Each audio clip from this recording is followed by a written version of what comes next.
প্রিয় দর্শক, সরকারের ভেতরে এবং বাইরে যা কিছু ঘটছে, যা কিছু ইঙ্গিত আমরা পাচ্ছি, যা কিছু তথ্য আমরা বিভিন্ন মাধ্যমে পাচ্ছি, এমনকি আন্তর্জাতিক অঙ্গনে বাংলাদেশকে কেন্দ্র করে যা কিছু ঘটছে, তাতে স্পষ্ট করে এটুকু বলে দেওয়া যেতে পারে যে পরিস্থিতি খুব একটা ভালো না, পরিস্থিতি খুবই ঘোলাটে, খুবই জটিল।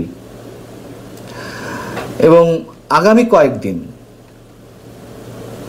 খুবই ক্রুশিয়াল, কখন কি হয় কিছু বলা যায় না। যেমন 5 আগস্ট অভ্যুত্থানের 1 বছর পূর্তির 2-3 দিন আগে প্রধান উপদেষ্টা প্রেস সচিব মিস্টার শফিকুল আলম বলেছিলেন যে আগামী 5-6 দিন খুবই ক্রুশিয়াল, দেশ কোন দিকে যায়, সরকার কোন দিকে যায় সেটি এর মধ্যেই স্পষ্ট হয়ে যাওয়া সম্ভব হবে।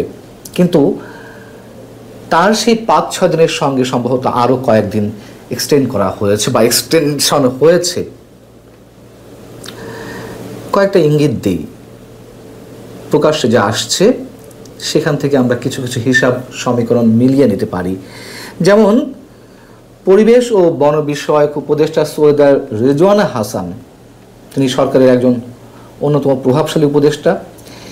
তিনি এনসিপি এবং নির্বাচন প্রসঙ্গে কি বলছেন? তিনি বলছেন এনসিপির কথায় কিছু যায় আসে না, ফেব্রুয়ারিতেই নির্বাচন হবে।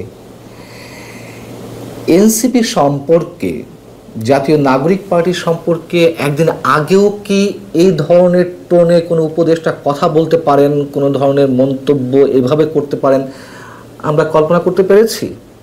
পারিনি। কিন্তু এখন এনসিপিকে মোটামুটি উড়িয়ে দেওয়া হচ্ছে। যে এনসিপিকে সব সময় প্রধান উপদেষ্টা তার ডান পাশে রেখেছেন, যে কোনো পার্টির সঙ্গে আলোচনায়, যে কোনো মুহূর্তে আলোচনা করেছেন, এখন এসে এমন মন্তব্য করছেন। যেহেতু একদিন আগে এনসিপির নেতারা, এনসিপির মুখ্য সমন্বয়ক নাসিরউদ্দিন পাটোয়ারি মন্তব্য করলেন যে ফেব্রুয়ারিতে নির্বাচন হবে না, খুবই কনফিডেন্টলি তিনি বললেন।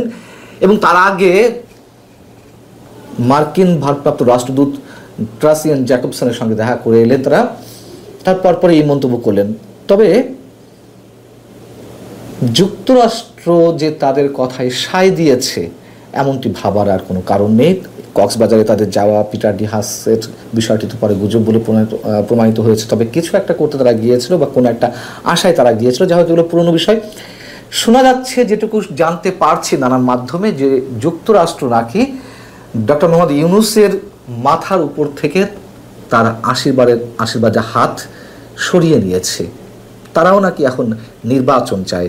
তাহলে আসলে বিষয়টি কি, সমীকরণটি কি? আমি নিজে বরাবরই বলে আসছি, এখনো বলছি, নির্বাচন না হওয়ার সম্ভাবনা 99%, হবে না বললেই চলে। কিন্তু যুক্তরাষ্ট্র নির্বাচন চায়। এবং আমি নির্বাচন হবে না বলতে কোন প্রসঙ্গে বুঝিয়েছি? নির্বাচন তো হতেই হবে একটা সময়। এই সরকারের অধীনে নির্বাচন না হওয়ার সম্ভাবনার ক্ষেত্রে বলেছি, অথবা ডক্টর মোহাম্মদ ইউনূস নির্বাচন দেওয়ার সুযোগ পাবেন না। এখন যুক্তরাষ্ট্র নির্বাচন চাই, কোন ফরম্যাটে চাই সেটিও তো একটু বিবেচনা নেওয়া দরকার। ডক্টর মোহাম্মদ ইউনূসকে রেখে নির্বাচন চাই, নাকি নতুন কোনো সরকারের অধীনে নির্বাচন চাই? সেই সরকারের রূপরেখাটি আবার কি হতে পারে? হাইকোর্টে যে রেফারেন্স পাওয়া গেছে, বা আমরা যেটুকু জানছি যে তত্ত্বাবধায়ক সরকার ফিরে আসার ব্যবস্থা হয়েছে, সেটি এখন কোন প্রক্রিয়ায় হবে সেটি নিয়ে আলোচনা হতে পারে। নাকি ডক্টর মোহাম্মদ ইউনূস সরকারকে সরিয়ে এ ধরনের অন্য কোনো অন্তর্বর্তী সরকার, নাকি তাকে রেখেই আবার হবে? নানান ধরনের জটিলতা রয়েছে। এদিকে গত 2 দিন ধরে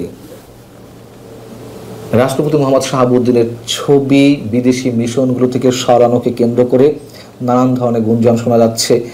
এ বিষয়ে আমি যতটুকু জানি, যতটুকু আমার পার্সোনাল জায়গা থেকে ইনফরমেশন পাওয়ার, সেক্ষেত্রে আমি এর আগের কন্টেন্টটা আপনাদের আদ্যপান্ত জানিয়েছি যে কোন পর্যায়ে, কোন পরিস্থিতিতে ছবিগুলো নামাতে বলা হয়েছে বা সরানো হচ্ছে। এবং শুধুমাত্র জেলাসি থেকেই কি প্রধান উপদেষ্টা রাষ্ট্রপতির ছবি নামানোর নির্দেশ দিয়েছেন এমন প্রশ্ন তুলেছে। তার কারণ বিদেশি মিশনগুলোতে তো প্রধান উপদেষ্টার অথবা অন্তর্বর্তীকালীন সরকার কিংবা তত্ত্বাবধায়ক সরকার বা নির্বাচনকালীন সরকার প্রধানদের ছবি থাকে না, এটা আমরা জানি। সেখানে শুধুমাত্র রাষ্ট্রপতির ছবি থাকবে, সেই জায়গা থেকে একটা জেলাসি তার মধ্যে কাজ করতে পারে।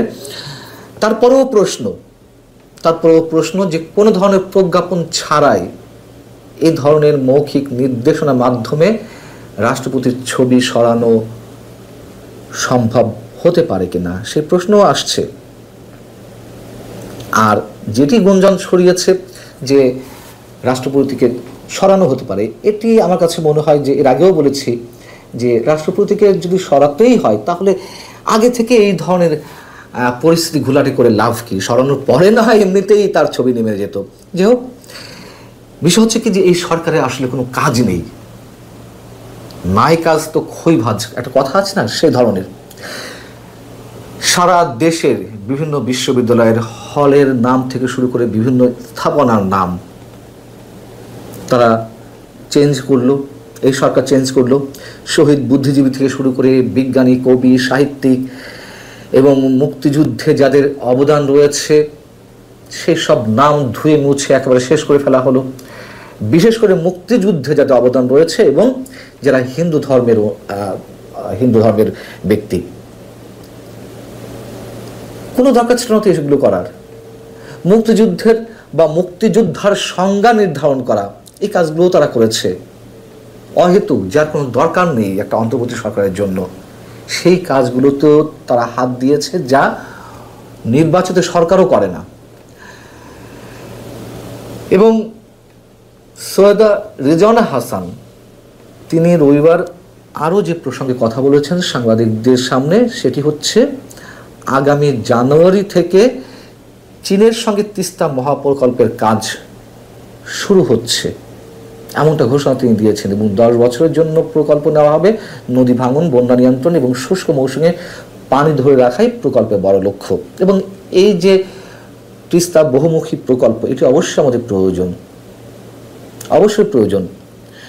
কিন্তু আমরা তো আন্তর্জাতিক ষড়যন্ত্রের মধ্যে পড়ে গেছি, দুই পক্ষের টানাটানির মধ্যে। একদিকে চীন খুব আগ্রহ দেখাচ্ছে, তারা এই প্রকল্পে অর্থায়ন করতে চায়, কিন্তু এটাও তো সত্য কথা যে অর্থায়নের মাধ্যমে এই প্রকল্পে চীনের স্বার্থ রয়েছে। ভারতের চিকেন নেকের কাছে যে এই প্রকল্প গড়ে তোলা হবে সেখানে থেকে তাদের কারিগরি টিমের মধ্যে এমন অনেকে আসবেন ওপারের বিষয়গুলো নজরদারি করার জন্য, ভারতের বিষয়গুলো বিশেষ করে ভারতের 7 সিস্টার্সের উপরে নজরদারি করার জন্য। আবার এ কারণেই ভারত কোনো মতেই এই প্রকল্প চীনের অর্থায়ন হোক তা তারা চায় না। তারা নিজেরাও এই প্রকল্পে অর্থায়ন করতে চেয়েছিল আওয়ামী লীগের শেষ সময়ে এসে, এবং এই বিষয়টি নিয়ে অনেক দূর গড়িয়েছিল। চীনও এত বেশি আগ্রহী যে 2024-এর 7 জানুয়ারি নির্বাচনের পরপরই বাংলাদেশে নিযুক্ত চীনা রাষ্ট্রদূত ইয়াং ওয়েন তিনি কয়েক দফায় শেখ হাসিনা থেকে শুরু করে মন্ত্রিপরিষদের অনেকের সঙ্গে তিনি বৈঠক করেছেন যে নির্বাচন তো শেষ, এই প্রকল্পের কি হলো। এবং যদি সত্যিই চীনের অর্থায়নে এই প্রকল্প করার উদ্যোগ জোরে সোরে এগিয়ে নিয়ে যাওয়া হয়, সেক্ষেত্রে ভারত নিশ্চয়ই বসে থাকবে না, তারা তাদের প্ল্যান অনুযায়ী এগোবে। অতএব সামান্য কয়েকটি বিষয় আপনাদের সামনে উল্লেখ করলাম, এর বাইরে আরও অনেক কিছু রয়েছে যেগুলো বলার সময় আসেনি। তবে সামান্য এই কটি বিষয় নিয়েই আমরা মোটামুটি অনুধাবনের চেষ্টা করতে পারি যে আগামী কয়েকদিনে কি ঘটতে যাচ্ছে বা কি হতে যাচ্ছে।